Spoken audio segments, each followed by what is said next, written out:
The first African-American cemetery on the Sun Coast had fallen on hard times. Headstones dating back to the 1800s lay damaged and under overgrown brush, and at one point it even became a tent city for homeless people. But today that cemetery has new life. ABC 7's Taylor Torregano is live at the Oaklands Woodlawn Cemetery. And Taylor, how does that cemetery look today? Adam, it's hard to believe that's what this cemetery used to look like. Now these 1,400 grave sites are as well kept as the lawn and trees that surround them. Now I'm told it took a lot of money and manpower by the city and local contractors to get to this point. But for the families of those who lie at rest here, this restoration is invaluable. I find the peace, the calm, the quietness of these most beautiful pastoral 5 acres and the story that they tell. For City Commissioner Willie Shaw, you can't know where you're going if you don't know where you've been. This is my identity. This is who I am.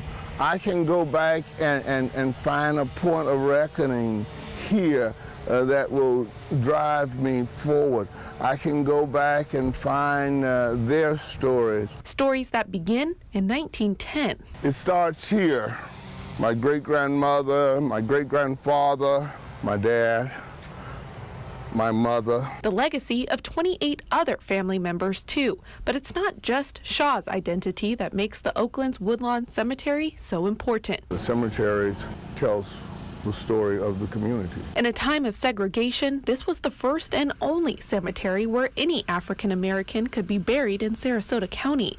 Even the spelling mistakes on these early headstones help paint a picture, like born spelled with an A. Yes, instead of born. Yes, yes. And that is so much a part of who we are. Those born in slavery. Veterans, their stories never forgotten, but somewhere along the way, maintaining their resting place was. It was really unkept. You couldn't even read any of the letters or names that were in the actual stones that were there. Graves completely covered with black soil and plants, overgrown, dead, and declining trees. But after decades of ruin, the city stepped in, approving $425,000 to restore this sacred place. Well, we removed invasive plant material. We did the site grading work here. We did the grading work for the pond.